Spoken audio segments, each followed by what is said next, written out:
Hey guys, tonight we journey to a land of sun-scorched stone, golden gods, and daily discomforts that would make your air-conditioned life look like royalty. You are about to wake up in ancient Egypt. Not as a pharaoh, mind you, but as a very average person. And no, you don't get a pyramid. Imagine this. The first light of Ra peeks over the eastern horizon. A copper glow spills across the mud brick walls of your tiny house, heating up the clay like a preheated oven. There's no glass in the windows, just carved slits that do absolutely nothing to stop the heat, the flies, or your neighbor's loud goat. You open your eyes on a straw-stuffed mattress which smells faintly of mildew and last night's lentils. Your back is already sore because, fun fact, your bed has no mattress springs, just planks. If you were lucky, you use your carved wooden headrest, Egyptian equivalent of a neck chiropractor's worst nightmare. You sit up, brush the sand off your chest, yes, it's everywhere, always, and prepare to face the day. Your one-room house is packed. You, your spouse, 3 kids, and a particularly vocal goose all share this humble home. The walls are decorated with soot stains and maybe a scratched-on protective eye of Horus. Outside, the village is stirring. Someone's shouting about missing sandals. A woman balances a basket of onions on her head with the poise of an Olympic gymnast. The smell of dung fires, baked bread, and unwashed humanity wafts in like a friendly slap. You step outside into the morning sun and it's already 90. By noon, it'll climb to 110. There's no AC, no shade, and no sympathy from the sun god Ra, who is frankly in a bit of a mood lately. You squint toward the river Nile in the distance. It's your lifeline. Drinking water, irrigation, bathing, and sometimes, regrettably, your local laundromat. Villagers are already hauling buckets of water, shouting cheerful insults at one another. A child chases a dog, the dog wins. Inside, breakfast is brewing, bread and beer, and not in the hipster brunch way. This is coarse barley bread with bits of stone from poorly ground grain. It wears your teeth down like sandpaper. Your ancestors thought dental work was optional, and they paid the price. You too have molars like gravel. But before you eat, hygiene calls.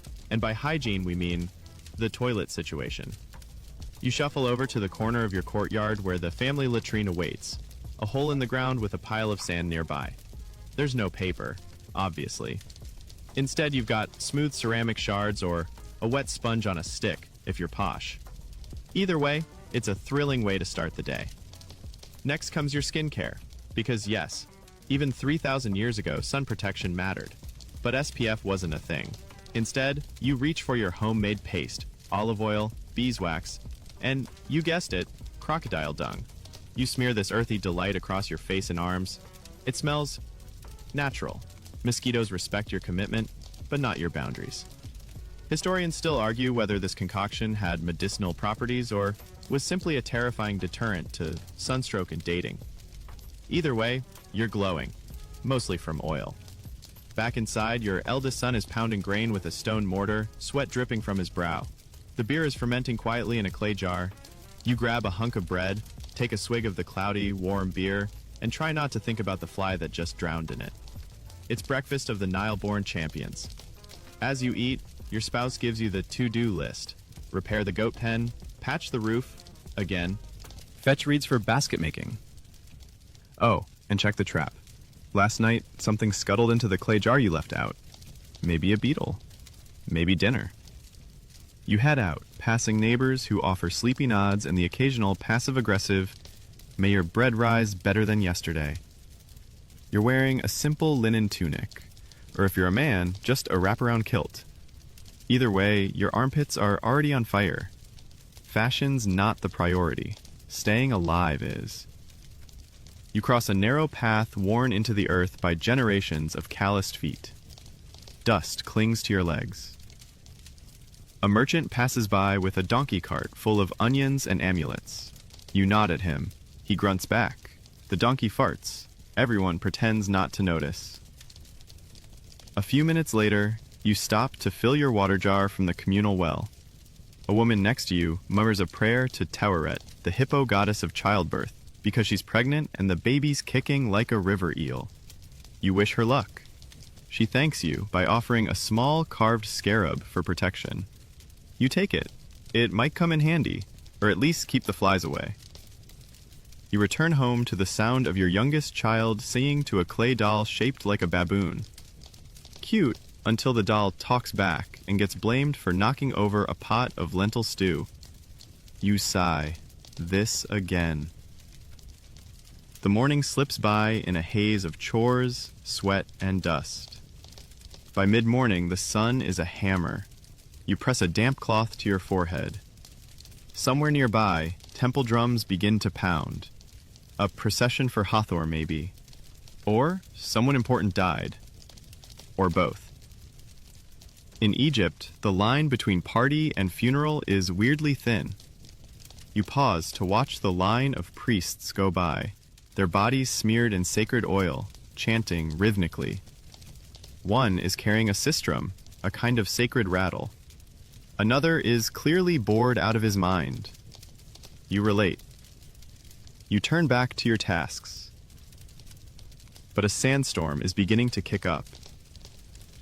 You squint against the rising dust, pull your linen over your nose, and brace.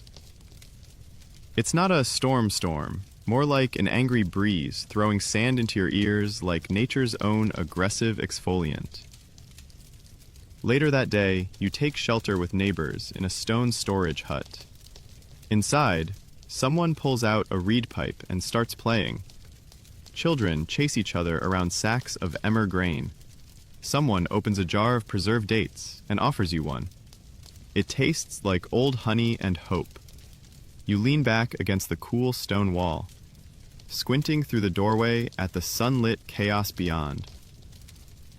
A cat slinks past your legs, tail flicking. Cats are sacred, and you're careful not to offend it. It meows with disdain anyway. By the time the wind dies down, you're coated. Morning again. You know the drill. Sweat, dust, flies, repeat. But today, something's different.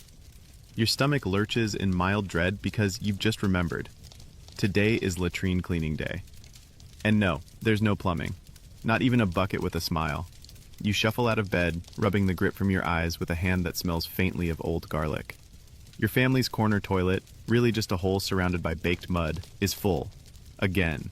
Which means someone has to dig it out and haul the delightful contents to the compost mound outside the village. Spoiler, it's you. You grab your trusty waste scoop, basically a curved stick, and get to work, trying not to gag as the morning sun heats up yesterday's offerings. Meanwhile, a beetle watches you from the wall like it's judging your life choices. Ancient Egypt is known for many things: pyramids, mummies, gold masks. But no one ever talks about the smell.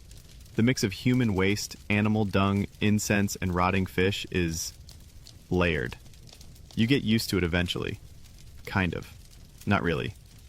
Once your civic duty is complete, you head to the Nile for a wash. The water's murky but cool. You share the bank with a half-dozen other villagers, men, women, children, all scrubbing armpits and laundry. A boy splashes you and narrowly avoids being tossed in by his older sister. You catch a glimpse of something dark and wide-eyed lurking just beneath the water. Probably a fish. Hopefully not a crocodile. You reach for your soap, made from animal fat and ash, and scrub vigorously. There's no shampoo, so you use water and prayer. Your scalp still itches. Lice were basically roommates back then. Once clean, it's time to apply the sunscreen. You reach into a small jar of your family's signature blend: crocodile dung, sour milk, crushed lotus petals, and a pinch of natron salt. Supposedly, it keeps your skin young. Realistically, it makes you smell like a swamp that regrets its life choices. Still, it's better than nothing. The sun here isn't just hot, it's judgmental. If you forget your sunscreen, your skin roasts like a sacrificial goose. Historians still argue whether the dung mixture actually had antiseptic qualities or just repelled people out of your personal space bubble. Either way, you're slathered in it now and ready to face the day. But first, mouth care. Toothpaste, Egyptian edition, is made from crushed rock salt, mint leaves, dried iris flowers, And a little pepper. You smear it onto a frayed twig and scrub your teeth. Your gums hate you, but at least your breath smells like angry herbs. Back home, your spouse has prepped your lunch. Stale bread, more beer, and, surprise, an onion. It's a full meal by local standards. You stuff everything into a woven reed basket and sling it over your shoulder. Your first stop is the workshop on the edge of the village, where you help craft ceramic jars. It's backbreaking work, molding wet clay, spinning it on a wobbly foot-powered wheel, then setting it to dry under the brutal sun. Your hands are cracked, your tunic is caked in red dust, and you've somehow got clay in your ear again. While you work, you swap gossip with the man next to you. He claims his cousin saw the vizier's pet baboon stealing grapes from the temple garden. You both laugh. Baboons, like cats, are considered sacred, but that doesn't stop them from being little jerks. Around mid-morning, you take a break and share your onion with two other workers. You each take a bite like it's a pomegranate. Your eyes water, your nose burns, and you nod approvingly. This one's right. You find a bit of shade beneath a dusty fig tree and drink from your water skin. The water's warm and vaguely fishy, but it's better than nothing. A small breeze rustles the reeds, and for a moment you almost feel relaxed. Until your boss shows up. He's in his mid-40s, with sun-baked skin and an expression that suggests he hasn't laughed since the reign of Thutmose III. He frowns at your half-finished jars and mutters something about quotas. You try to smile, but your mouth is full of bread and regret. Still, you nod, bow slightly, and return to work. Ancient Egyptian bosses were notoriously demanding, especially those connected to temple projects or noble households. If you fall behind, you might get reassigned to quarry duty. And no one comes back cheerful from quarry duty. You spend the next few hours bent over, shaping jar after jar. Your arms ache, your back protests, and the sun presses down like a particularly aggressive house cat. But eventually the workday ends. Sort of. You still have to run errands. You trek across the village to trade some broken pottery for fresh leeks and a bundle of garlic. You wave to the elderly woman selling amulets carved from carnelian. She offers you a beetle-shaped one. You don't ask questions, you just eat. As the sun sets, the air cools, and the stars blink awake over the desert, you stretch out on the roof with your family, because the house is too hot to sleep in, and stare at the sky.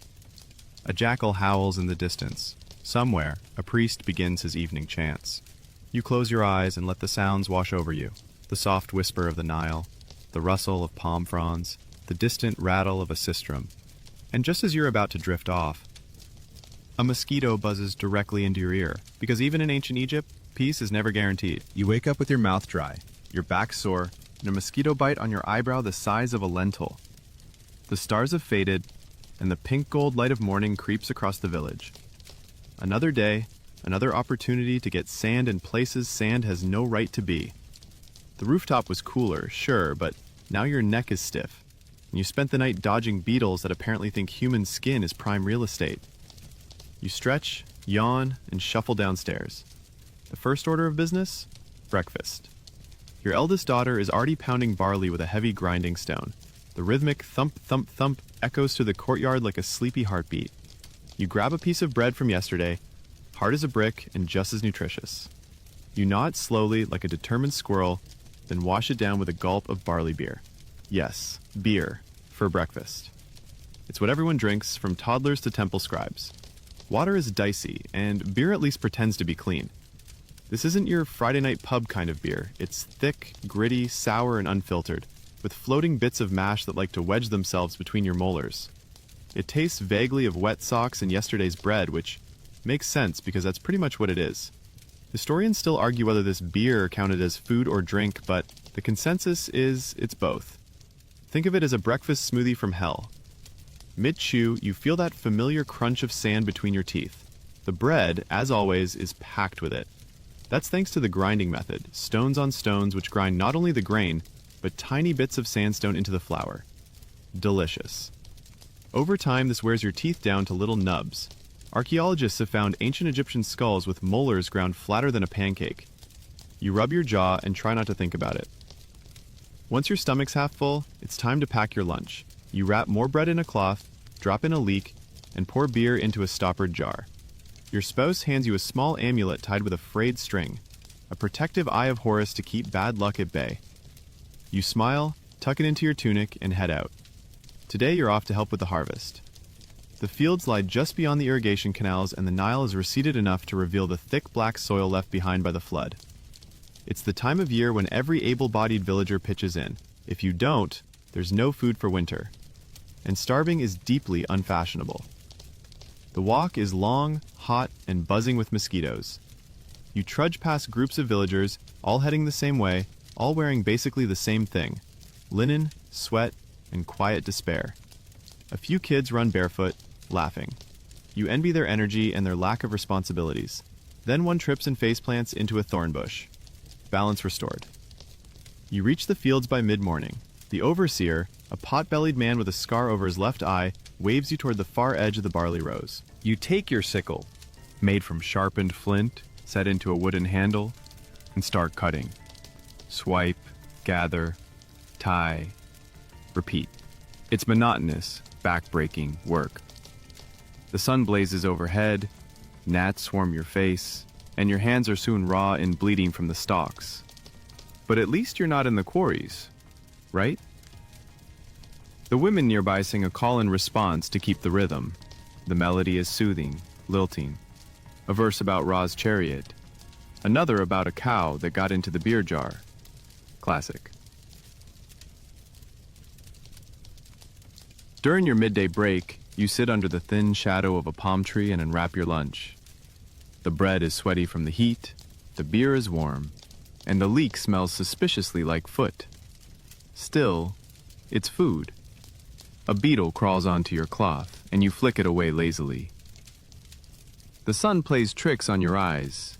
For a moment, you think you see a figure out by the canal, dressed in white linen, wearing a golden pendant shaped like a scarab. Maybe a priest, maybe a mirage. You blink. Gone. Fringe folklore says spirits sometimes appear during harvest season. Ancient ancestors, checking in to make sure you're not slacking off. You mutter a quick prayer to Osiris, just in case. Work resumes. Your tunic is soaked through, your feet ache, and the sweat stings your eyes. But the barley piles grow higher, and that's what matters. Suddenly, a shout. Someone's collapsed in the next row over. The heat's claimed another. The overseer curses and weighs for water. A boy sprints to the canal. You feel a chill that has nothing to do with wind. Even in a land with gods of healing, heatstroke is terrifyingly common.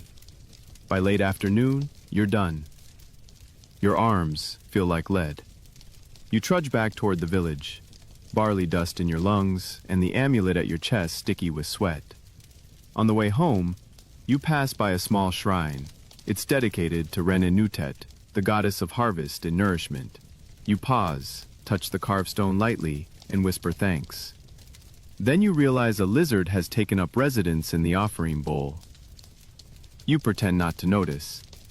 So does the lizard. At home, the kids are arguing over a bone dice game. Your spouse is stirring a pot of lentils. You collapse onto the floor, exhausted. The family goose hops onto your chest and honks directly into your face. You don't even care. Dinner is simple, quiet. Everyone's too tired to talk much. A neighbor swings by to trade dried dates for one of your clay jars. You nod and hand it over. You like her. She once punched a tax collector. Hero material.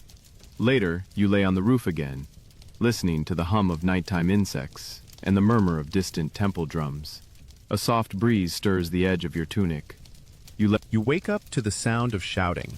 Again. Someone's ox has wandered into the breadmaker's yard and knocked over a week's supply of emmer flour. There's a lot of yelling, flour everywhere, and the ox looks entirely unbothered. You sigh and roll over, but sleep isn't coming back. The day has officially begun. Today you're heading to work, not the cozy office cubicle kind of work, but the ancient Egyptian version. Scorching sun, impossible quotas, and supervisors who think encouragement involves yelling and throwing things. Whether you're hauling stone, weaving linen, or scribbling for a scribe with control issues, the one constant is this: your job is probably awful. You choke down a hunk of bread and a gulp of beer, pat your sun-dried amulet for luck, and make your way toward the worksite. Today you've been summoned to a building project, a mid-sized tomb for some middle-ranked noble who insisted on lots of columns and a dramatic ceiling. Classic. You're not a stone cutter, but they're short-staffed, so here you are, basically glorified muscle. Your tool? a chunk of dolerite, and some questionable optimism. You arrive to find chaos. Blocks of limestone are being dragged across the sand on sledges, lubricated with water and, sometimes, fish oil. The air smells like dust and determination. Supervisors bark orders, workers grunt and sweat, and one man is already passed out in the shade, with his feet still twitching. You're assigned to help haul a massive block up a ramp. This isn't just a ramp. It's a towering slope of packed clay and stone, longer than the local temple and twice as steep. And guess what? There's no pulley system. It's all manpower, baby. You grab the rope, rough palm fibers that cut into your hands, and pull, and pull, and pull. Your muscles scream. Your back threatens to mutiny. The block inches forward like it knows you personally, and resents your family. As you drag, a scribe walks past, noting things on his papyrus scroll.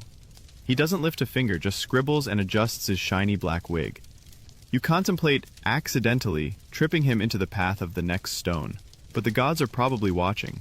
Historians still argue whether the massive labor force behind these constructions was made up entirely of slaves, or if it was more complex. Truth is, many workers were volunteers, meaning they owed labor as tax.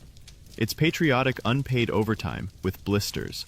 At the top of the ramp, the block is wedged into place by stonemasons, who argue over alignments while eating pickled radishes.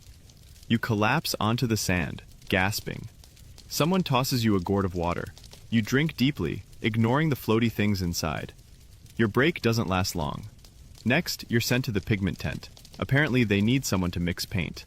You're shown a tray of minerals: red ochre, yellow, from arsenic-rich orpiment, blue, from crushed lapis lazuli. Beautiful. Toxic. Fabulous. You grind pigment with a stone, add gum arabic, and test the consistency with a reed brush. It's kind of fun until your supervisor sniffs and says your yellow's a little weepy. You don't know what that means, but he seems disappointed in your soul. Still, painting beats hauling. You sneak a bit of ultramarine onto your tunic sleeve. Just a dot. It makes you feel fancy. After lunch, more bread, more beer, fewer leaks. You're assigned to shade duty. This sounds like a vacation. It's not. It means standing near the noble's overseer with a reed mat to block the sun from his delicate face. He talks a lot about how spiritually exhausting it is to supervise architecture.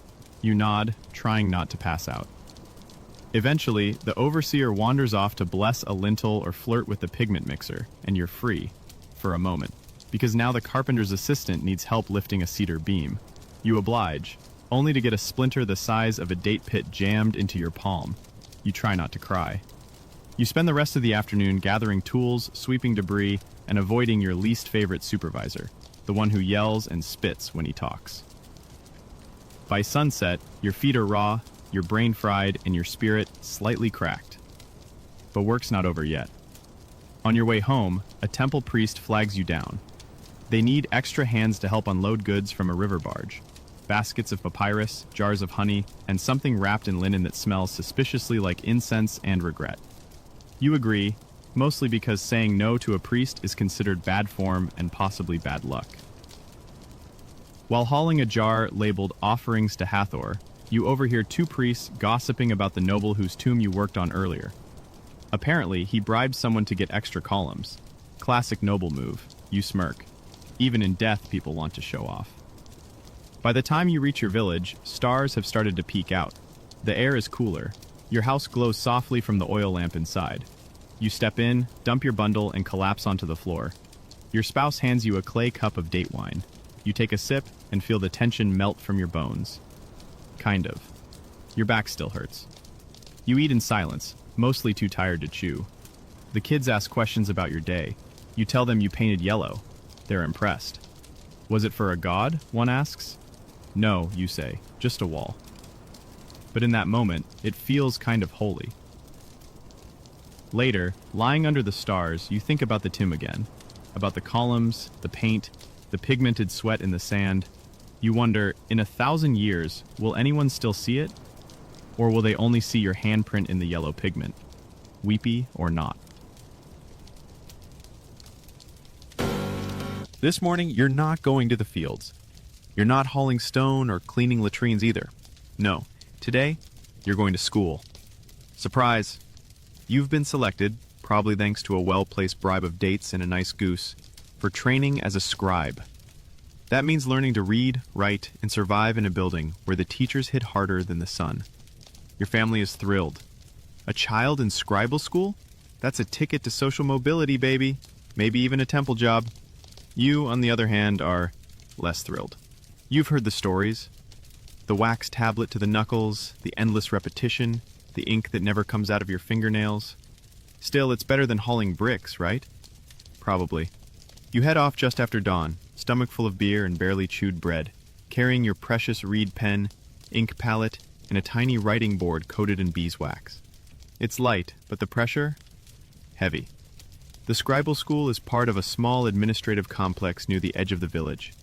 It's a one-room oven made of mud brick, packed with kids aged 6 to 14, all squirming on reed mats and trying not to get whacked. The air is thick with dust, sweat, and the sour tang of nervous children.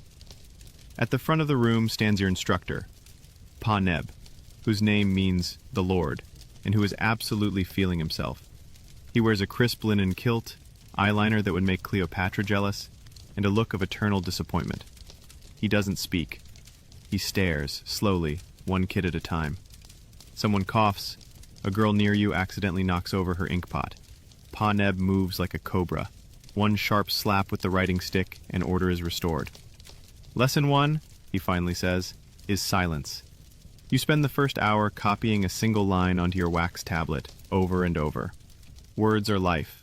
A scribe never sleeps. Cool. You're already exhausted. Your hand cramps. The wax melts slightly from your body heat. A fly lands on your nose and refuses to leave. Someone behind you burps. You stare at your writing and realize you've accidentally drawn a very confused-looking duck instead of a hieroglyph for bread. You scrape it off and start again. The ink you use isn't like modern ink. It's made from soot and gum mixed with water, black for everyday writing, red for headings or corrections. Your reed pen must be shaved daily for a fine point, and you better not spill it. Ink stains are eternal, and Pa Neb keeps track. Break time comes mid-morning. You and the other students rush outside, blinking in the sunlight like stunned beetles. You sit beneath a fig tree and eat your snack, a date, a sliver of soft cheese, and a chunk of barley bread. The girl next to you is chewing papyrus. You ask if she's hungry. No, she replies. It helps me memorize vocabulary. You file that under weird but possibly genius. Back inside, it's time for dictation. Pa Neb recites lines from the Instruction of Tahotep, a famous scroll full of wisdom like, "Do not be arrogant because of your knowledge." You write it down, thinking of Pa Neb's eyeliner and smirk, and feel the irony hard. Then it's grammar drills. How to address a noble properly, how to list a god's titles in the right order, and how not to accidentally insult someone's lineage. Ancient Egyptian is complicated. There's no punctuation, barely any vowels, and 3 different ways to write the same word, depending on whether you're flattering a priest or insulting a thief.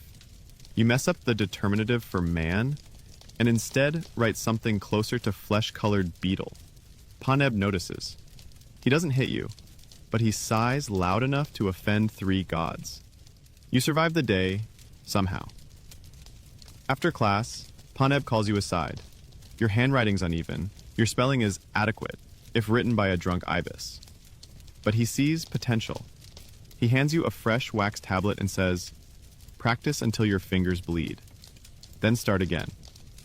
Encouraging.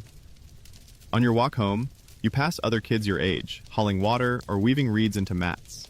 They stare at your ink-stained hands like you're part wizard, part nerd. One boy mutters, "Scribbler," under his breath. You take it as a compliment. At home, your family is waiting. Your little brother asks you to write his name. You carve it carefully onto a scrap of old pottery. He's delighted. Your father watches silently, then nods once. That nod says, "Don't mess this up."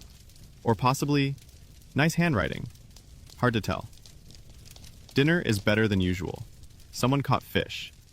You eat with inky fingers and dream of scrolls. And maybe, just maybe, your own reed pen someday, carved from sycamore wood, engraved with your name, the one who did not completely fail at grammar. That night, You lie under the stars and whisper the alphabet to yourself. Your lips form the shapes slowly, deliberately, like casting spells. You trace a single word in the dust. Ankh. Life. Not too bad for day one. You wake up, scratching your scalp. Again. That shaved head of yours? Yeah, it's not just a bold fashion choice. It's damage control. Because lice, my friend, are the real rulers of ancient Egypt. You can scrub with natron, pray to Bess, and douse yourself in lotus oil, but the moment you let your guard down, those little beasts are back, treating your scalp like beachfront property. Still, you roll out of bed. Today's market day, and that means showing off. You've got your cleanest linen wrap, which is to say, less stain than usual. Your best reed sandals, and a tiny dab of myrrh oil behind each ear. Fancy. Linen is the fabric of choice in Egypt, and not because it's trendy. Cotton isn't even in the picture yet. Linen's light, breathable, and slightly translucent, which is fine because modesty here is more of a guideline than a rule. You've probably seen your neighbor's entire thigh more times than your own spouse's face. You give yourself a final once-over in a polished copper mirror. It's warped, scratched, and makes your nose look like a yam, but it'll do.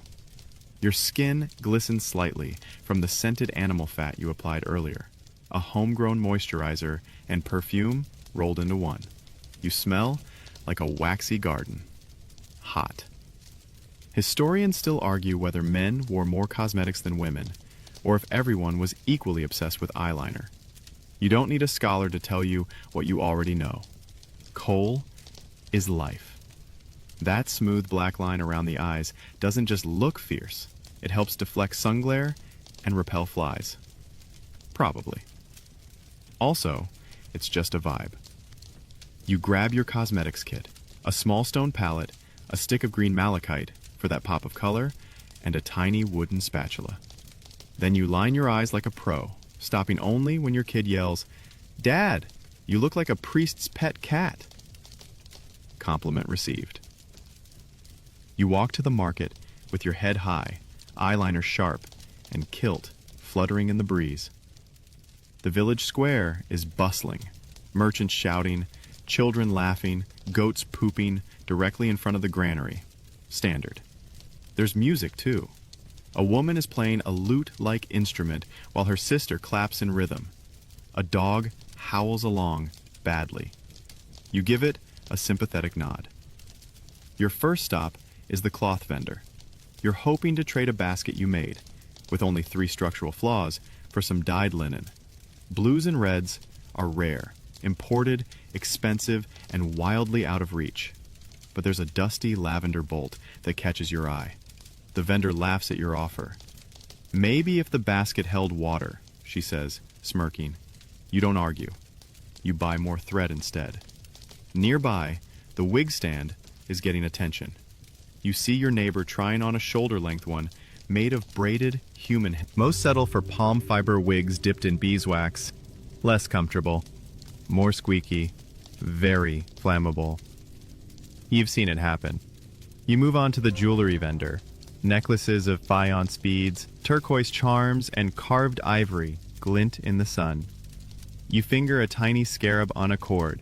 It's probably meant for luck, or fertility, or maybe both, depending on how you hold it. You trade some dried figs for a single amulet shaped like the goddess Hathor's cow ears.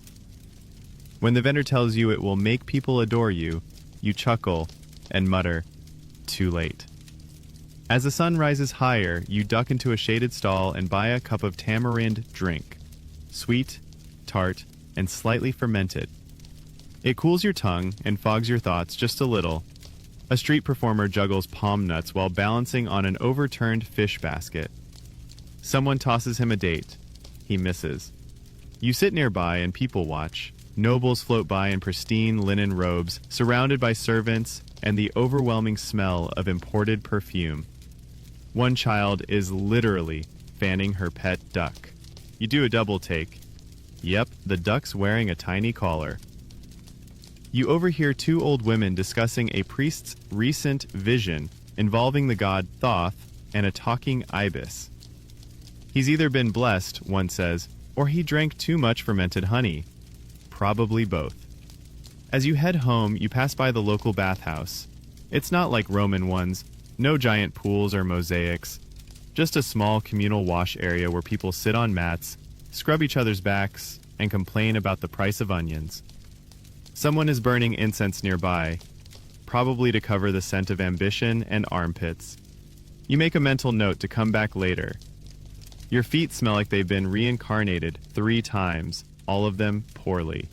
Back at home, your spouse eyes your new amulet. Another goddess, huh? They ask.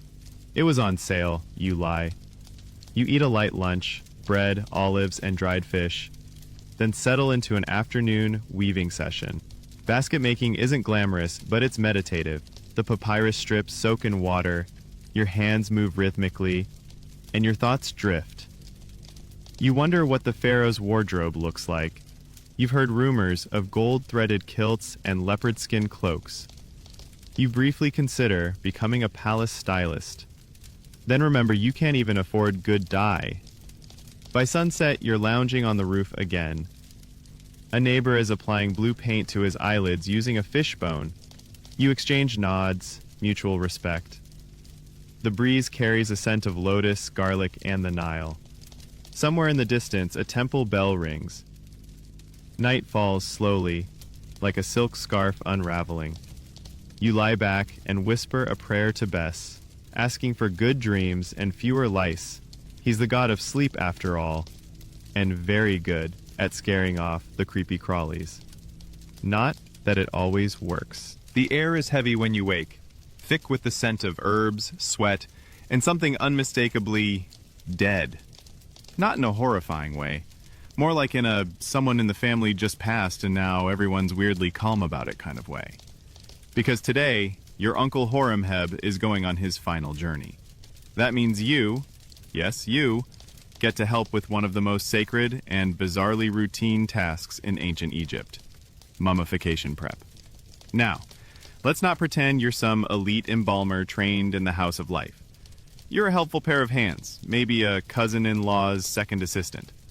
But even so, you're inside the embalming tent before breakfast, holding a clay jar labeled liver and trying not to think too hard about anything. Uncle Horemheb wasn't rich, but he saved up. His death package includes the basic 70-day mummification package: linen wrapping, 4 canopic jars, and a modest tomb carving that says, "Beloved of Bastet, Slayer of Rats." An honest legacy. You stand near the embalmers, priests with shaved heads, leopard skin sashes, and breath that smells faintly of date beer and frankincense. They work with precision, murmuring prayers, chanting spells, and occasionally joking in that we see dead people every day kind of way. Your job? Hold things. Fetch linen. And try not to faint when the body's nose gets packed with resin-soaked linen strips after the brain removal. Which, yes, happens via the nostrils with a hook. Not great. Historians still debate whether that hook thing was really used regularly or just in rare cases, but you've seen enough snot-soaked tools today to believe it. The embalmers remove Uncle's internal organs: liver, lungs, stomach, intestines, and place them gently into the canopic jars, each with a different animal-headed god as a lid. You hand them over reverently.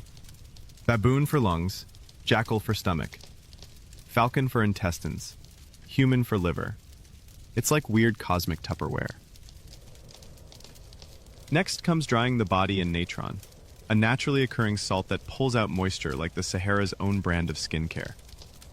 Uncle Horemheb is going to be very well preserved.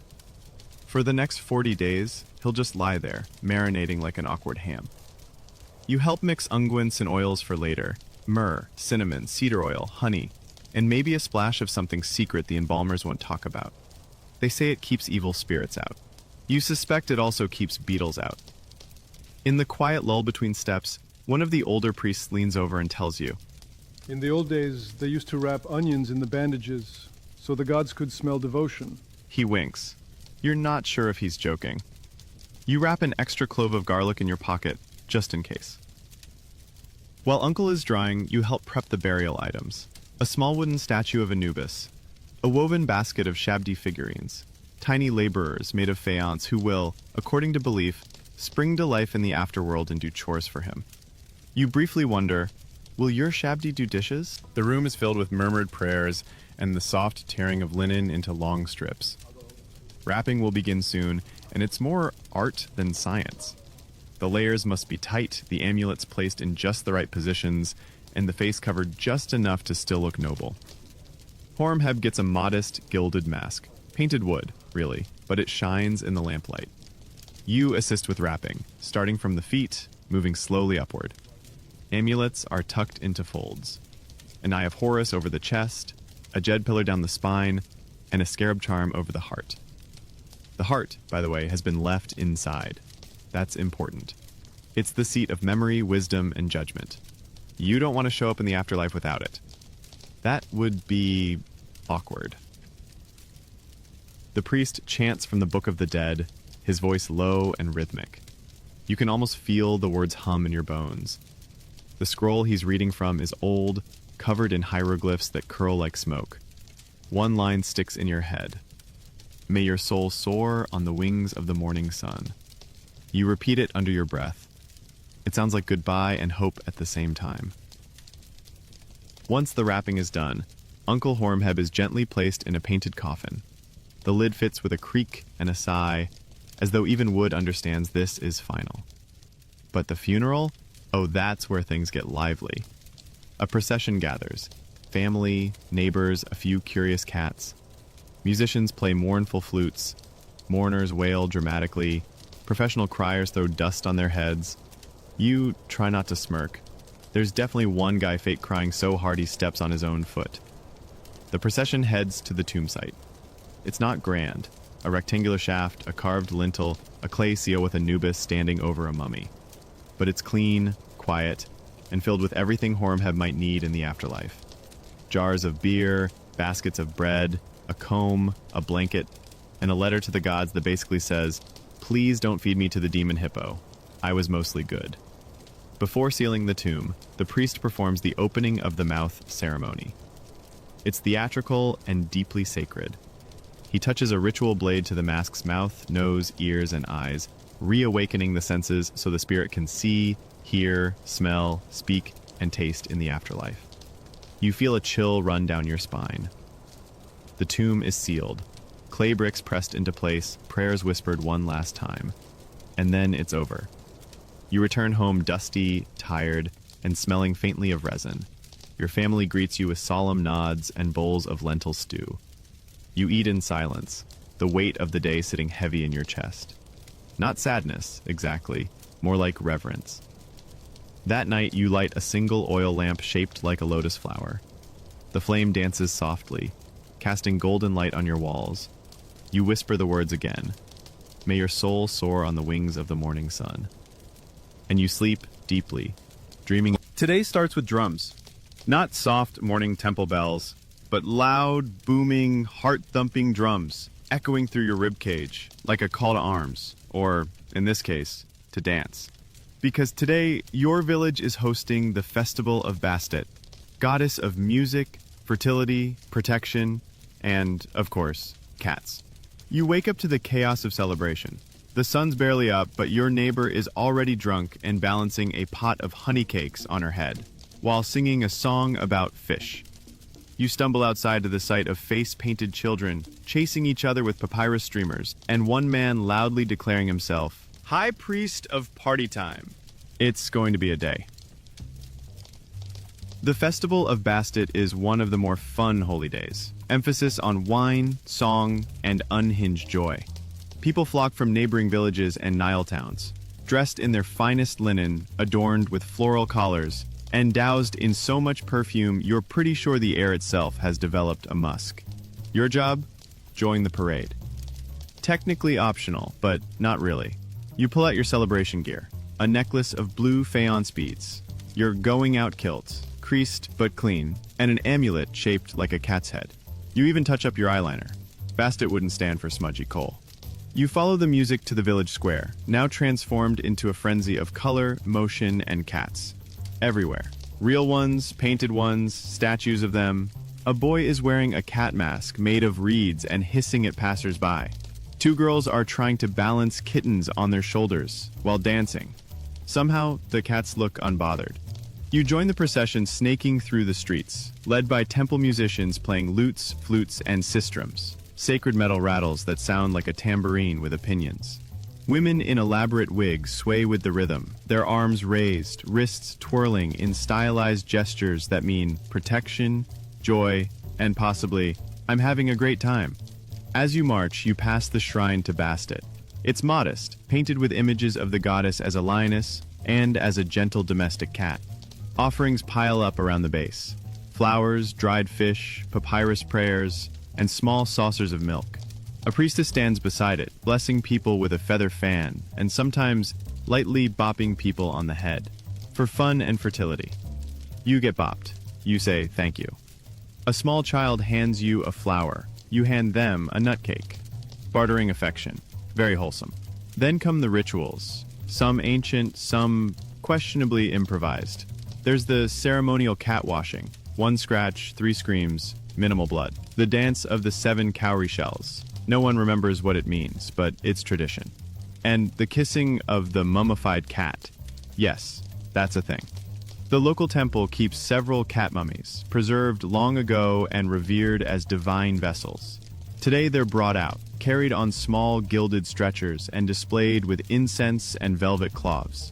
One priest holds the smallest mummy like a newborn, whispering blessings as people kiss its tiny snout or just bow respectfully. You lean in, lips inches from linen. The smell is potent, like dried herbs and been dead for a while. But the people around you smile, so you press a quick kiss and move along. Historians still debate how literal these rituals were, whether the cat mummy kissing was symbolic or something the wine made seem like a good idea. Either way, you did it. Bastet would be proud, or at least amused. Lunch is a feast. Honey cakes, roasted duck, lentil stew, fresh pomegranates, and dates soaked in wine. You eat with your hands, laugh with your friends, and try not to pass out in the sun. Someone starts a drinking contest. You politely decline. The last time someone passed out in the Temple of Bastet, they woke up covered in cat hair and shame. You join a quieter gathering near the riverbank. People sit in clusters, singing soft songs and passing around instruments. A woman beside you plays a slow, dreamy melody on a harp made of polished wood and gut strings. You close your eyes and let it pull you like the current. Suddenly, a priest appears carrying a small crocodile. Yep, a real, live crocodile. Adorned with a blue sash and beads, of course. He announces it's a sacred creature, possibly a vessel of the god Sobek, who decided to crash the party. The crowd parts nervously. The croc, for its part, looks mildly confused and very full. The priest gently sets it in a shaded pool near the temple steps. Children gather around. One offers it a flower. It does not react.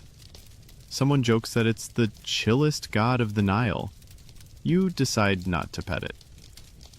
Later, as the sun dips low, dancers perform the story of Sekhmet, the lion-headed goddess of vengeance who nearly destroyed humanity until the gods got her drunk on pomegranate beer. It's an intense reenactment. Fake blood, dramatic gasps, and a surprise appearance by a man dressed as Thoth with scrolls taped to his arms. You laugh, you cry, you clap wildly when Bastet shows up at the end and offers everyone wine and forgiveness. It's basically divine theater with snacks. As darkness falls, oil lamps flicker to life all over the village. The air smells of myrrh and grilled onions. Couples sneak off behind market stalls. Children collapse in piles. Cats roam between legs like four-legged blessings. You sit on the temple steps, watching the stars blink into the velvet sky. Someone sits beside you. A stranger with gold-painted nails and a voice like soft sand. "Did you kiss the cat?" they ask. You nod. Before sleep, you light a single stick of incense and whisper a thanks to Bastet. Not just for the celebration, but for joy. Messy, sacred, human joy. And maybe a little bit for keeping that crocodile chill. The drums are gone, the cat parade is over, and the hangover from Bastet's festival is real. Not from wine, but from sheer joy fatigue, and a lingering smell of lotus oil that just won't leave your tunic. You're barely awake when a man with a shaved head and a clipboard made of bound papyrus appears at your door, flanked by 2 scribes and a large basket of urgency. You've been volunteered. It's time to help with pyramid construction. Yes, those pyramids. No, not the Great Pyramid. It's already a relic by your time. But this one? Still massive, still terrifying, and still staffed by what the state lovingly calls patriotic workers, and everyone else calls sweaty, unpaid citizens with sore backs. You don't get to say no. You kiss your spouse goodbye, grab your pack, and join a caravan of wide-eyed recruits on the road. Some look nervous, others excited. You're mostly wondering if you packed enough onions. The desert's dry, and onion is considered both food and deodorant. The sight looms before you by late morning. An enormous, rising platform of stone blocks, sand ramps, pulleys made of wood and rope, and an overwhelming sense that this will not be your best week. You're herded into a stone barracks with dozens of others. It's surprisingly clean. The walls are decorated with painted scenes of workers carrying offerings to gods and being blessed. You suspect that part was added by management. The foreman introduces himself. He has arms like tree trunks and a voice like thunder filtered through gravel. "We build for the pharaoh, so he may rise to the stars," he says, and then, without skipping a beat, "Don't drop anything, ever. Welcome aboard." You're assigned to ramp duty. Not glamorous. Your job? Help drag 2-ton limestone blocks up a massive sloped ramp under the sun with 20 other men, all chanting a rhythmic heave ho, like your survival depends on it. It does. The ramp is slick with water. Workers run ahead to pour jugs of it under the sledges, creating a layer of mud to ease the slide. It almost helps. You pull until your knees tremble, your spine protests, and your hands feel like fire. The stone creeps forward, inch by agonizing inch. A fellow worker hands you a cup of fermented barley drink. It tastes like socks. You love it. Break time is short. You use it to wander the site. There are artists carving hieroglyphs into walls, their brushes steady even as sand swirls around them. Priests bless new sections of the tomb with incense and chants. You peek at a freshly painted panel, Ra sailing his solar bark across the sky, flanked by baboons and flames. Casual. You spot a group of women cooking for the labor crews. Flatbread, onions, garlic stew, and salted fish, protein to keep you upright. You grab a plate and inhale it like someone who's been hauling rocks for 6 hours. Because you have. Later, you help stack smaller blocks into place, working alongside a guy named Jehutimos, who claims he once dropped a brick on his boss's foot and got promoted. You laugh. He does not. You make a note never to anger him. By sunset, your body feels like it's aged 30 years. You lie on your mat in the barracks, watching the ceiling flicker with oil lamp shadows. Someone is softly humming a hymn to Osiris. Someone else is definitely snoring through their nose like a broken reed flute. You sleep like stone. The next morning, it begins again. This time, you're reassigned to the tool crew. Your job? Sharpen copper chisels by pounding them against a slab of basalt, then running them through a grooved stone block for final shaping. Your fingers vibrate from the effort. Sparks fly, and you pray you don't chip a nail. There's no such thing as a manicure here, just tetanus. You work beside a man who claims to be from Memphis, not the modern one, the actual Memphis, capital city of Lower Egypt. He boasts about paved streets and tall columns. You ask if that's true. Probably, he says. I left when I was 4. Fair. Lunch is water, more beer, and something the cook calls meat. You don't ask. You dip bread in garlic sauce and pretend it's lamb. As you eat, you hear the foreman argue with the overseer, something about deadline pressure and too many inspectors. Apparently, the vizier's cousin wants to be buried next door, and now the construction schedule has doubled. Everyone groans. That night, someone brings out a flute and plays a lullaby under the stars. It's slow, haunting, and beautiful. You stare at the half-finished pyramid, its angles sharp against the sky, and realize it might outlive everything, even memory. Later, as you drift into sleep, you whisper to the stone above you, "Don't fall." It doesn't. Yet. You're back in your village, finally. Every joint in your body still sings the chorus of the pyramid blues, and your spine might be shaped like a question mark now. But you're home, and home means warm bread, fewer supervisors, and only a moderate chance of being bitten by a goose before breakfast. You barely sit down to exhale when your neighbor pokes their head over the low wall and says the words that send a chill through your already throbbing bones. You should see a healer. You wince, because you know what's coming. Ancient Egyptian medicine is many things, spiritual, herb-filled, occasionally effective, but it's rarely gentle.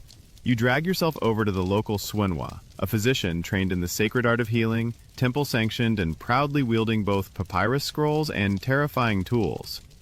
His name is Hori, and he's already scowling. "You look like a badly rolled papyrus," he mutters, prodding your lower back with a stick. "How long has this been hurting?" "Since the pyramid," you reply. He nods like this is both obvious and your fault. He tells you to lie down on a mat made from woven reeds and then proceeds to smear your back with moldy bread paste. You don't ask why. You just assume it's sacred. Or a prank, possibly both. Then, he places a poultice of mashed garlic and pig fat on your shoulder while chanting a prayer to Sekhmet, lion goddess of plagues and healing. You try to relax. The smell says no. Ancient Egyptian medicine wasn't just about herbs. It was a fusion of science and spell work. You needed both the treatment and the words, and sometimes the theatrics. Hori waves a carved ivory wand over your chest. You ask what it does. "Keeps demons out," he says. You nod, like that makes sense, because here, it does. Historians still debate how effective these spells were. Were they psychological, symbolic, divine placebo? All you know is your back now smells like a haunted kitchen, and your pain has slightly faded. Or maybe your senses have just given up. For your lingering cough, Hori prescribes a mixture of crushed dates, carob, and lizard tail boiled into a syrup. You drink it. It tastes like a mistake. You try not to gag. Next, he examines your stomach complaints. "Have you been eating too much raw onion?" he asks. You stare at him, stunned. That's half your diet. He frowns like you've disappointed not only him, but possibly Ra himself. He gives you a garlic enema. Let's not talk about that. You leave the healer with a pouch of dried herbs, 3 amulets for intestinal balance, and an overwhelming desire to lie down forever. Back home, your spouse greets you with sympathy and a bowl of lentil soup. You dip your bread, chew slowly, and whisper, "I survived." They pat your head. You always do. That night, you dream of Sekhmet roaring at a group of demons holding measuring sticks. One demon looks a lot like... You dream of glowing pyramids, dancing crocodiles, and a priest shouting, "Get off the altar, that's not for sitting." You wake up laughing. Medicine here isn't just for the body. It's for the mind, the spirit, the fear in your bones when your child coughs, your leg aches for no clear reason. The next morning, you take a small offering of bread and garlic to the shrine of Sekhmet, just in case. Her statue stands tall, fierce, regal, teeth bared in a snarl. You bow. "Thanks," you whisper. mostly for not smiting me. The statue doesn't reply, but a warm breeze rustles your tunic as you leave. You take it as a yes. The sound of frogs croaking wakes you up. Not one or two, hundreds. They're singing from puddles that weren't there yesterday. Your house smells faintly of damp reeds and mold. You sit up slowly, stare at your dripping ceiling, and let the realization hit you. The Nile has flooded. Again. But this isn't a disaster, it's the cycle. This annual inundation is sacred, vital, and extremely inconvenient. The flood brings life. It also brings mud, mosquitoes, and the very real possibility of hippos trampling your vegetable patch. You step outside and squelch directly into shin-deep water. Your neighbor floats by on an upside-down basket, waving cheerfully while steering with a long stick. "Good flood this year," he calls. "You might lose your goat." You wave back. That goat was never loyal anyway. The entire village is half submerged. Mud brick walls glisten in the sun. Ducks paddle between buildings. Children splash through what used to be the town square. Someone's laundry is floating away like a pale, wet ghost. You trudge toward the canal edge, trying not to think about what's in the water.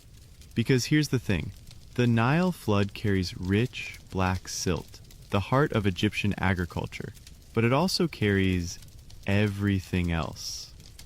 Fish bones, old offerings, maybe your cousin's sandal from last year. The priests call it Hapi's gift, the divine overflow that fertilizes the fields and ensures a bountiful harvest. They perform rituals, burn incense, and toss bread and herbs into the water to thank the god of the flood. You're just trying to keep your home from floating into the afterlife. Historians still argue whether villagers had accurate flood predictions, but most locals swear by signs. Frog songs, rising humidity, and the behavior of sacred ibis birds. You once heard someone say, if a cat walks backward into the Nile, it'll be a mild year. You haven't tested it, yet. Today, your job is to check the shaduf, a counter-weighted irrigation tool used to scoop water out of the canals into higher ground. It's basically a long pole with a bucket and a big rock, and it makes you feel like you're fighting. At midday, the water recedes slightly, and you walk along the dikes. These raised banks keep the flood in check, mostly. You spot a crack in the embankment and immediately start patching it with mud and woven reeds. The farmer next to you grumbles, "Last year, we lost a granary. This year, it's my goat. The gods are running out of ideas." Lunch is soggy bread and a pickled fish you found floating past your doorway. You thank Hapi before eating it. You don't want to offend the flood god. Not when you're hip deep in his backyard. Later in the day, you help the surveyors from the House of Life. They arrive in boats, carrying long cords and measurement rods. These men are trained to calculate where the fields begin, where they end, and who owes taxes based on how well their land has been blessed. It's part math, part magic, and a lot of arguing. They stretch a knotted rope across the flooded plain, muttering calculations and occasionally swatting flies. One of them points at a rock. That was the border last year. Another points at your house. That's the border this year. You may now, technically, live in your neighbor's field. It's going to be an awkward harvest. When the surveyors leave, the village relaxes. Kids swim in the new temporary lakes. A woman floats past selling cold beer from a clay pot, shouting, "Stay hydrated," like a prophet. You buy some. It's slightly fizzy and full of river grit. Perfect. You join your friends near the palm grove, now half underwater, and build a temporary raft from papyrus bundles. It floats, barely. You take turns paddling, laughing, and occasionally bailing out water with your sandals. It's not practical, but it's fun. At dusk, the temple bells ring for the blessing of the banks. Everyone gathers near the water's edge. Priests in shimmering linen robes chant to the setting sun while tossing lotus flowers into the current. You light a small oil lamp and float it down the canal. It drifts beside others, a constellation of flickering lights carried by the current. As you watch, someone beside you murmurs, the Nile remembers. You nod. You're not sure what that means, but it feels true. That night, back on your roof, you hear the frogs again. Loud, rhythmic, determined. The flood will last a few weeks. Then come planting, harvesting, taxes. For now, it's just water and moonlight and the smell of wet clay. You fall asleep to the sound of distant chanting and the splash of river gods moving just beneath the surface. And possibly your goat. You wake up to the sound of whispered gossip and the distinct thwack of a neighbor throwing a sandal at a chicken. It's a calm day. No pyramids, no floods, no funerals. Just the most unpredictable force in ancient Egyptian society, romance. You're not technically looking for love today, but you're also not looking. Someone mentioned that Nefret, the potter's daughter with the excellent cheekbones, might be single again. The gods are mysterious, but you're feeling bold. You splash on some extra myrrh oil and fluff your linen like it'll hide your awkwardness. Love in ancient Egypt isn't all hearts and hieroglyphs. It's a contract negotiation with poetry sprinkled on top. You don't fall in love. You offer gifts, you recite songs, and eventually, if all goes well, you both sign a papyrus stating who owns which goat and what happens if someone forgets an anniversary. You meet Nefret at the market, casually inspecting onions, like you don't see her standing there, looking radiant and mildly dangerous. She glances your way. You say something about the price of garlic, she smirks. This is going well. You walk together through the market. You offer her a honey cake. She accepts. You don't even mind that it costs you 3 days' worth of thread. She says your sandals are decent. You decide this might be destiny. Later, you visit her family to discuss intentions. You bring your uncle, because one does not solo a courtship in Egypt. He's mostly there to say things like, his father owned 4 donkeys, and he can count to 100 without help. Nefret's mother asks what your dowry includes. You stammer something about barley, 2 geese, and a borrowed cow. Her father nods. Acceptable. You all sit down and draft a marriage contract. Yes, a real, legal document. It outlines the terms of the union. Your shared assets, your responsibilities, her rights to 1/3 of the household goods if you split up, and who gets the olive press in case of separation. It's oddly romantic. The scribal apprentice reads it aloud in a nasal tone. Should he abandon her, he shall return all gifts, including the sandals purchased during their second harvest together. You and Nefret exchange glances. You both try not to laugh. It's all very formal. You're both very sweaty. Once it's official, a small feast is held. Bread, beer, salted fish, and fruit. You sit beside your new partner, sharing a pomegranate. She feeds you a seed. Your little brother makes gagging noises. You throw a date at his head. Historians note that ancient Egyptian marriages didn't involve grand ceremonies. Most began with mutual agreement and a shared household. But love? It's everywhere. In poetry, in paintings, in the quiet way Nefret adjusts your collar because you look like a tangled reed. Your days together quickly settle into rhythm. She weaves baskets while you grind grain. She sings while you patch the roof. You argue once over how much lentil stew is too much lentil stew. You apologize by bringing her lotus flowers. She forgives you by braiding your hair with blue beads. But love in Egypt isn't just about domestic bliss. It's also about jealous exes, nosy neighbors, and extremely passive-aggressive amulets. One morning, you wake to find a small clay figurine buried near your doorway. It's crudely shaped, wrapped in black thread, and marked with a name. Yours. You recognize it instantly. A love spell gone wrong. You show it to the village priestess. She inspects it, frowns, and says, "Someone wants you to have an unfortunate rash." She burns it with incense and mutters a counter curse involving garlic smoke and chanting about ducks. You cough, but you feel better. Also slightly more flammable. Later, Nefret finds out. "Let me guess," she says. "That weird flax seller who kept touching your elbow." You nod. She rolls her eyes. "I'll handle it." You don't ask what that means. You just stay out of the flax market for a few weeks. Then comes the baby question. Not from you, from everyone else. Any good news yet? Have the gods smiled upon your house? Did you make an offering to Taweret? Even the fish... You and Nefret start leaving fake offerings just to get people to stop asking. Eventually, though, the signs appear. Nefret craves onions dipped in beer. She sleeps curled like a cat. Her face glows. The midwife confirms it. She carries new life. Suddenly, you're involved in pre-birth rituals you never knew existed. You paint protective signs on the walls. Eyes, serpents, ankhs. You bury amulets under the bed. You carve a tiny ivory hippo to guard the doorway. And every night, you whisper prayers to Bes, the squat, ugly god of childbirth, hoping he hears you and keeps the scary stuff away. The day arrives. You boil water. You fan. You panic. The midwife tells you to leave. You go outside and sit on the roof, chewing your nails and muttering to Thoth, the god of wisdom, like he can help your child arrive faster.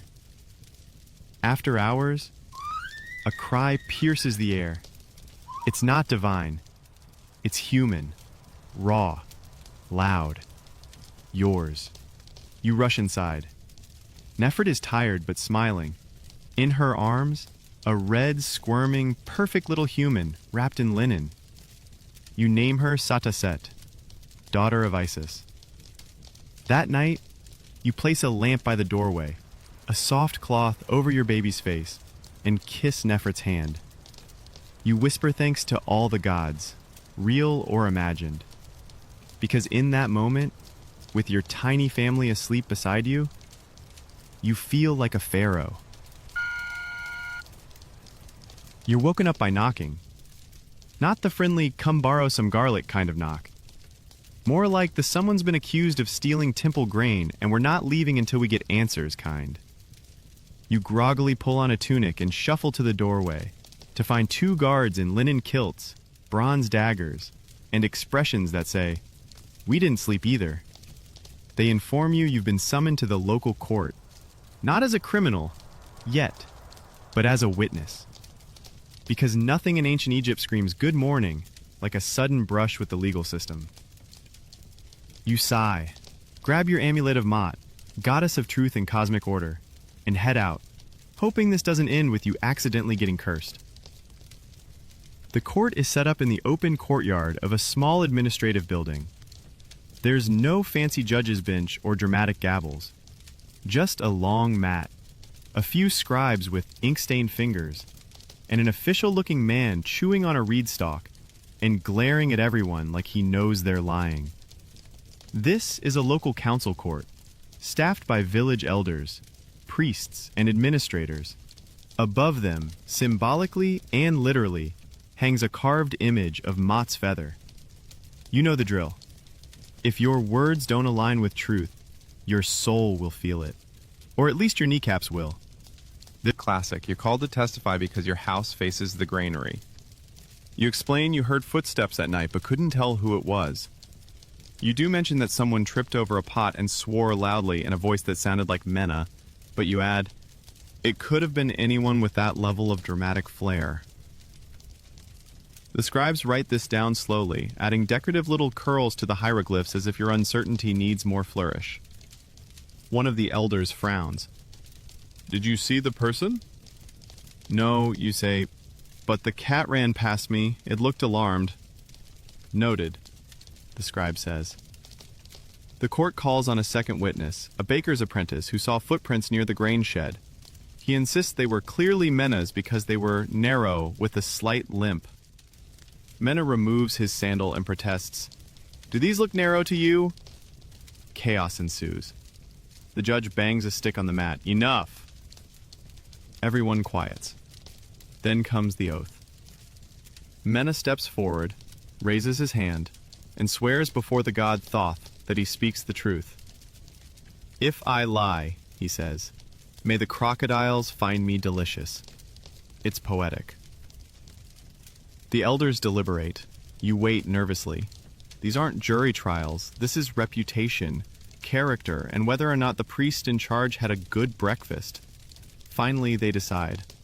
Mena is innocent, but suspicious. He's fined a sack of grain anyway, for failing to secure the area. Mena's eyes widen. But it wasn't my grain. That's why it's a fine, the judge replies, smugly. You walk home with Mena, who mutters the entire way about injustice, temple favoritism, and how he's going to start storing his grain with the neighbor's goat just to be safe. Later that week, another summons arrives. This time you're not a witness, you're being accused. Specifically of violating a water share agreement. Apparently your canal channel took too much irrigation water during your turn, depriving your other neighbor's crops of vital moisture. She says her onions are half dead, which in Egyptian terms is practically theft of life. You're stunned. You measured carefully. Or mostly carefully. You were a little distracted that day by your toddler chasing a frog into the reeds. At the court, you present your water tally, a wooden tablet marked with notches showing exactly how much water you used. The scribe squints. This notch is unclear. Could be 5, could be 7. You try to explain frog-related distractions. It doesn't go over well. Then your spouse shows up, holding the actual water jar with the knot tied at the exact measurement line. You point to it. See, that's 6. The elders confer. One nods sagely. The jar has spoken. You're found not guilty, but you're ordered to bake apology bread for your neighbor. You agree, quietly noting you'll use less yeast. Petty justice is still justice. That evening, you reflect on how It's not about guilt or innocence. It's about keeping the village from imploding under the weight of stolen onions and dramatic footprints. You light incense to Ma'at that night, just in case. And when your goat knocks over the apology bread while no one's looking, you smile and whisper, "May the crocodiles find you delicious." The heat today is relentless. Not the dry, tolerable desert kind, but the sticky, smells like fried figs and sweat kind. You're dragging your sandals through the dust, hoping for a breeze, when you hear it. The temple bell. A low, rolling clang that echoes through the village like an ancient heartbeat. You don't need to be told twice. It's Temple Volunteer Day, and your name is on the list. Again. You sigh and head toward the Temple of Amun, a massive stone structure that smells like old incense, wet limestone, and secrets. Its towering pylons are etched with battle scenes, gods riding chariots, and one priest who clearly bribed the artist for more muscle definition. You step inside and immediately feel cooler. The stone floors, thick columns, and lack of sunlight create a natural air conditioning system. If you ignore the heavy smell of melted resin and a small army of chanting acolytes who clearly skip breakfast. You're greeted by Kenzum, a senior priest with eyes like dried figs and a memory sharper than obsidian. "You're late," he says, even though you're not. You nod anyway. Arguing with temple hierarchy is like yelling at the moon. Your assignment? Cleaning the sacred offering table. No pressure. The table is covered with crumbs of honey cakes, splashes of red wine, dried lotus petals, and somehow a lizard tail. You sweep, wipe, and polish, using a cloth dipped in perfumed water. Every item must be placed back with reverence. Bread on the right, beer on the left, onions in the middle, and always 3 dates, never 2. Never. Next, you help prepare incense. You grind frankincense, myrrh, and dried herbs into a sticky paste. One priest adds powdered cedar while humming a hymn about purity and flaming cobras. Another priest insists on adding a drop of his own blood for spiritual potency. You pretend not to see that part. Historians still argue whether these rituals were performed exactly as the texts say, or if local priests added flair. Judging by the one now painting protective runes on his feet, flair is alive and well. You carry a tray of incense to the inner sanctuary, a space so sacred only a few can enter. You're not one of them, but you're allowed to peek. Inside, a golden statue of Amun glows in the dim light, its face serene, its crown towering, its gaze somewhere between divine love and, "You forgot to remove your sandals." You light the incense. The room fills with fragrant smoke that curls like dreams. A young priest whispers a prayer. O Amun, hidden one, whose breath is the wind, accept our offerings. You repeat it quietly, letting the words roll through you like the river. Afterward, you join a group organizing the temple storerooms. This means stacking jars of oil, wine, dried herbs, and something labeled simply as snake parts. You pretend that last one's not your business.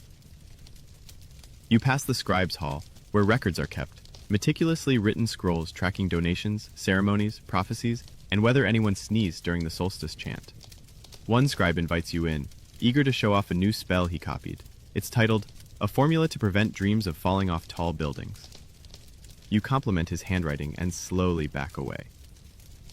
In the main courtyard, pilgrims arrive, some from miles away, carrying offerings. Baskets of grain, feathers, clay statuettes, even a goose. A woman insists the goose sings when happy. It hisses. Close enough. You help place their gifts in the offering zone and tie prayers to a wooden frame shaped like the eye of Ra. One man prays for a son, another prays for rain. A third simply asks that his donkey stop running away. You think that's fair. Later, a ritual drama begins, a performance acted by priests in costume. One plays Osiris, god of the dead. Another plays Set, the jealous brother. There's yelling, symbolic murder, and dramatic collapsing into lotus ponds. The priest playing Isis enters and scolds everyone like a disappointed aunt. It's riveting. Children watch wide-eyed. You notice a toddler clapping every time someone dies. Future thespian. Your final task is the evening offering. You carry a clay bowl filled with warm milk, incense, and tiny slices of honeyed bread to the statue of Maat. You kneel, set the bowl down, and whisper, "Bring balance to this house. Let order bloom like the lotus." As you rise, a breeze passes through the temple. The lamps flicker. The priest behind you nods, slowly. Maybe coincidence. Maybe something more.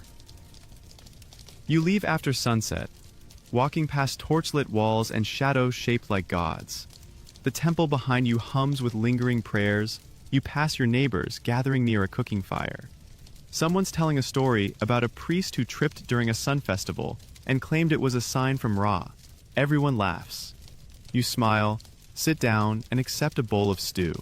The temple may have been divine, but this, smoke in your hair, family beside you, stars overhead, this is sacred too. Later that night, as you lie on the roof watching Orion rise, you trace the stars with your finger and murmur one last prayer, not to a statue but to the sky. Keep us steady. Keep us kind. A breeze answers. Maybe the gods heard. The dream comes suddenly. You're standing in a field of golden grain, the sun hanging low over the horizon like an enormous amber bead. A cool wind brushes your cheek, and somewhere behind you there's a door, massive, stone-carved, opening without sound. You turn to face it and realize you're dead.